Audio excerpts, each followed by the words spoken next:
Never to be crowned queen, never an evergreen. Hey, let's talk about a messy topic. Today we're going to talk about, are you getting back into the dating scene after 50? And you've probably got a PhD in abandonment issues. I said it. If you've ever been ghosted, your texts were left unread, emails or even phone calls not responded to, or you watch someone just leave your life like a bad Wi-Fi connection, well, today's episode is just for you, especially if you're a little bit seasoned with the whole abandonment issue. Are you really ready to date again? Or maybe do you just need a new hobby? Here's where we're going to take a moment to mention va4aday.com. VA4A is your on-call personal virtual administrative assistant, a real-life person who will aid you and your organization for, those unexpected days where you're going to be out of the office and you need someone to take your call. You have unexpected projects come up that you just need that extra hand or an extra eye. Or you have a voiceover commercial that just needs to be done. Check out va4aday.com. That's V like Victor, A like Adam, number 4, letter A, DAY.com. Drop your request at va4aday.com. Just Colleen. Podcast and voice artist. Let's get into it. Being honest, when you have abandonment issues, this becomes an emotional escape room where every text delay or lack of phone call returned, it feels like a clue that you're about to be ditched. Have you ever caught yourself analyzing, say, punctuation in texts? Say they used a period instead of an exclamation mark. Questioning, are they mad? Are they ending things? Am I about to be left for an ex or left for someone who, doesn't overthink or talk too much? See, this is what we're working with. But before we throw in the towel and commit to a lifetime of those feelings of abandonment and solo brunches and going places by yourself, let's kind of break this down a bit. First, your past is a context of who you were. It's not a prophecy of who you are, nor who you will be. Just because someone, important or not important in your life, just disappeared on you before, it doesn't mean the next person will. You are not doomed to have a future or date a never-ending story of emotionally unavailable magicians, aka, those people who just disappear when you just start getting attached. So how do you know if you're actually ready to get out there in the dating world? Or are you just trying to fill a void that's been left by all those unreturned texts, right? So here's a simple checklist. First of all, can you create your own company? Because if you can't stand being alone, dating's not going to fix that. It's just going to be a distraction for you.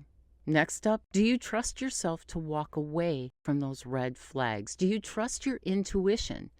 It is said that within the first 4 seconds of meeting a person, your intuition will tell you if that person is in sync with you or not. Did you know that? So don't justify your red flags.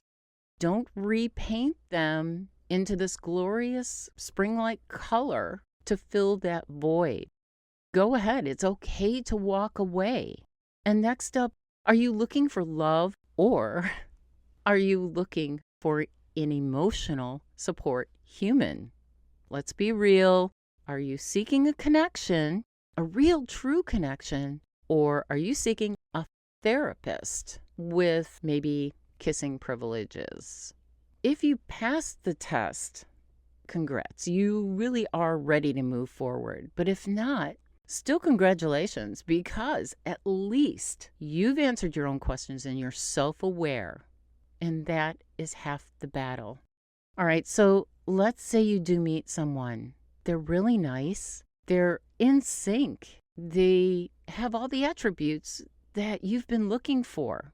You don't immediately suspect that they're hiding maybe a family secret? Or are they hiding a relationship secret? Or are they about to vanish like a sock that you lose in the laundry? Okay, now what? Here's the secret. Don't let your past write the script for your future. Every person is different. Not everyone is going to walk away. Not everyone's going to leave you with that feeling of abandonment. So instead of assuming that they're going to leave, try assuming that they won't. Okay, this can bring up some emotional issues if they do. However, this is a pretty wild concept. If you think about it, if you constantly expect and anticipate that abandonment, if they don't abandon you, you will find a way to sabotage things before anyone even has a chance. And that's not protection. That's just an inside job. I'm not saying open your heart and soul 1,000% upon immediately meeting someone. Stay grounded, stay guarded, protecting yourself. So next time that little voice inside your head kind of whispers, they're going to leave, they're going to go back to their ex, whatever the case may be, respond to that little voice. Talk to yourself and say, well, okay, and if they do, I'll survive again. Because I've been there before, and because I always survive. Look, dating again after abandonment, it's scary. And dating over 50, even scarier. And when you're still dealing with abandonment issues, that puts it to the top. Yet, keep in mind, so is never trying. All right, here's the deal. You're not the person who got left before. You are the person who kept going.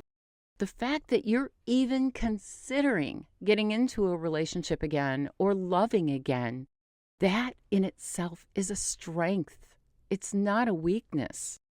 So stop searching for the right partner in life. The right one will just happen, especially when you're not looking. So go ahead, agree to that coffee date, or just let yourself believe that good people do exist and that you're doing great just as you are. Well, if it all goes sideways, at least you tried and got the next chapter of your memoir out of it. All right, that's it for today's episode. If this made you think, laugh, or at least pause before overanalyzing that "hey" text, do me a favor. Subscribe, share, and most of all, remember, abandonment issues might be a part of your past, but they don't have to define your future. Catch you next time. Thanks again for tuning in to another episode of Just Colleen, and have a fantabulous day.